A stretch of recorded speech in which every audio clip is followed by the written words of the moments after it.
Hey there, internet friends. Trevor Starkey here with my final episode of Trevor Watches Death Note for AC Discovery, my weekly anime and comics show where I sit down on Saturdays and talk about an anime or comics that I'm watching. At long last, we've reached the final two episodes of Death Note 128 and New World. 128 referring to January 28th, the date of the final meeting between Nier and Light.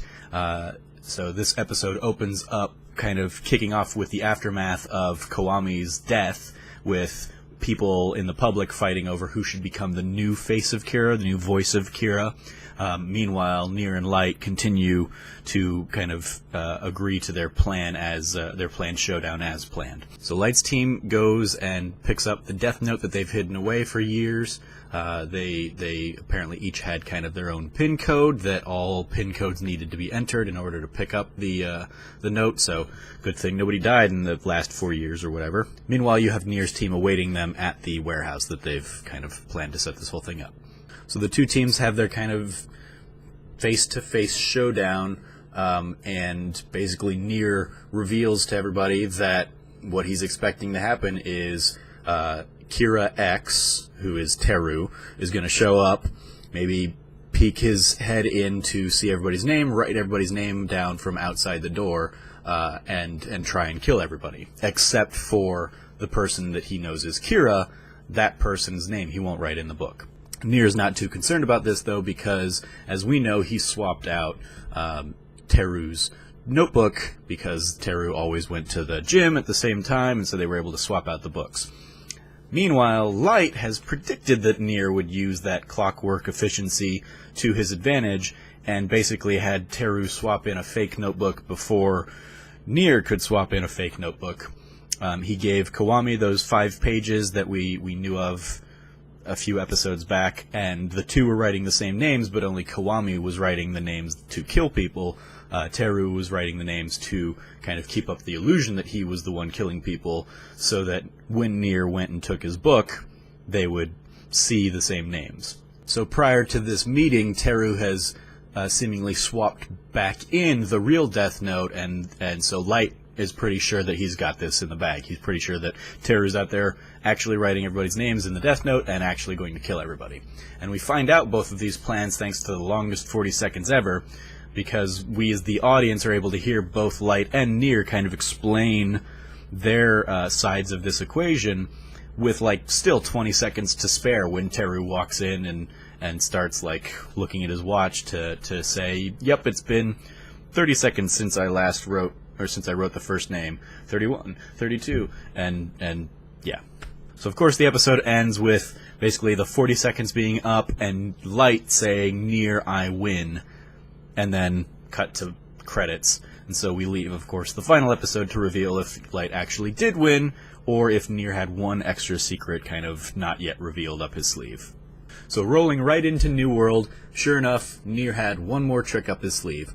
They did indeed tamper with the fake notebook that Teru was using, but when Mello kidnapped Kiwami, it apparently forced Teru to grab the real notebook and write Kiwami's name in it to cover up her writing other people's names. So both Light and Teru had the exact same idea, apparently a minute apart in their writing, and Light didn't recognize, because he knew that Kiwami was going to be dead by the time he found her. He didn't suspect that this could have been Teru's doing it all. So because they were still tailing him, Nier was able to identify that he'd grabbed in a new book, and they were able to swap it out and basically replicate it overnight and proceed as planned. So Giovanni gets the MVP award for writing down all those millions of names in the fake notebook in one night. So because Nier had the real notebook in his possession that he was kind of hiding close to the vest, literally, he sees Ryuk and confirms with Ryuk that there are portions clipped out of this Death Note. Will they be able to work? Would they work effectively as a Death Note? Would they be able to kill people? Yes, they would, so he deduces correctly that Light has been using those clippings to probably continue throwing them off the scent. And we see, and Nier eloquently points this out, that basically Mello and Nier had to work together to do what L couldn't do. I kind of hypothesized that maybe a month or so ago in one of my earlier episodes, that because Mello and Nier seem to be put forth as like two halves of L, and really they only make headway when the two of them are talking and working together, as we had seen when Mello went in to get like the one picture that was out there of him and revealed that Shinigami are real to Nier. We got to see kind of the culmination of that Nier recognizes that Mello's kidnapping of Kiwami was able to bring to light that there was another fake notebook out there, and that it forced the real notebook onto the table. So even if we didn't know they were working as a team, it seems that Mello recognized that he would probably have to sacrifice himself to kind of force their hand, force Teru's hand and Kira's hand in this matter, and really bring that to light. Pardon the pun. When finally confronted with all of this, of course, Kira snaps and admits it and goes on this long tirade about how only he could have done this, and the world is so much better in his light, and in the 6 years he's been doing this, global crime dropped 60%, I think, some absurd amount. So, I mean, he had results, but Nier correctly points out, no, you're just a serial killer, and this notebook is the world's worst murder weapon. So, of course, we're sitting there waiting the whole episode for Light to try and, sneak out the page of his notebook in his watch, and sure enough, as soon as he does and starts writing in it, they recognize that he's doing it. Matsuda gets his hero moment finally, as one would assume he would, because of kind of such how much he's been set up as a buffoon. Of course, he's going to get his little moment of redemption here. Shoots the pen out of Light's hand. Light still tries to continue writing with his blood, but Matsuda continues to shoot him. Not a kill shot.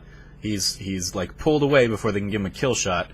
And it would seem that the police are going to try and set him up and actually make him serve his time. Teru has other plans. He harikaris himself or something. Basically, his chest explodes with blood. I don't know what he did, but he did something to make himself bleed a lot, and so everybody kind of gets distracted by him. Light, meanwhile, escapes, and Nier's kind of he's got nothing left. He's gonna, fall on his own. Aizawa says, no, we're ending this. I'm gonna go get him and bring him in. But Ryuk has other plans, and he sits atop a tower and basically gives this little spiel about, I told you when we first met that I would be the one writing your name in this notebook, but, we've kept each other from being bored for the last 6 years. It's been fun, is what he says, and he writes Light's name in the death note. Light dies alone with one last vision of L before he goes. It's a very striking final scene. Annoyingly, Netflix tried to shove it up into the little corner box, and I had to full screen it again so I could actually catch it. We also see, as the credits are rolling, Misa alone on a train, and then alone at the top of the building. We don't see her jump, but presumably either this is happening now or sometime in the future after she's found out that Light has passed. Presumably she's going to commit suicide, with the loss of her love, or maybe even the realization of what she'd done. Maybe she recognizes that, even though she doesn't remember it, she was second Kira, can't bear the pain or whatever, and jumps. Presumably. We don't see it, but it's kind of heavily alluded to that that's what's going to happen. So good triumphs over evil. And overall in the series, it's a fine ending. It's not a great ending. I think the series never really does recover from losing L two-thirds of the way through. What I really would have liked to see that we're not going to get to see, obviously. I would have liked to have seen how the world responds to No More Kira, but we don't see that. We see this is Kira's story, so it ends with Kira's death. Makes sense. But I would have liked to have seen, the ramifications of, what does the world do now that they've succumbed to this, deity-like power, now that it's not there anymore? Do things go back to normal? Does crime rise again? Or do people realize, hey, let's be good so that doesn't happen? we don't really get to see the show deal with that, which I think it feels like a cop-out. The show kind of puts forth these big ideas of, like, what would you do, how would the world react if this were a real thing, and then we don't get to see really the end of that story. So that's irksome, and I feel like a bit of a letdown. Overall, a good, solid first anime. I'm glad I watched it. I'm glad to be able to move on to something else now. But yeah, I think the show's highlights were really the battle between Light and L, and we just never got enough of Light and Nier battling each other to really kind of elevate to that level. They just kind of felt like they were doing their own thing, and even until the final moment, the show didn't tip its hand to show what had happened.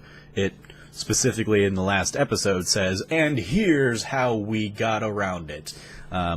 Whereas in good kind of heist stories, there are clues dropped in to let you know, oh, this is what actually happened, and we get to see maybe the beginning of a scene that then finishes out. Here, we just got completely new scenes that were shown as flashbacks to explain away why Nier and his crew didn't die.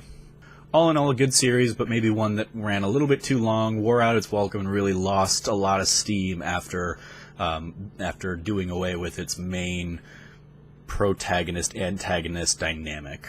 When it switched up from the Light and L dynamic, it never really bounced back.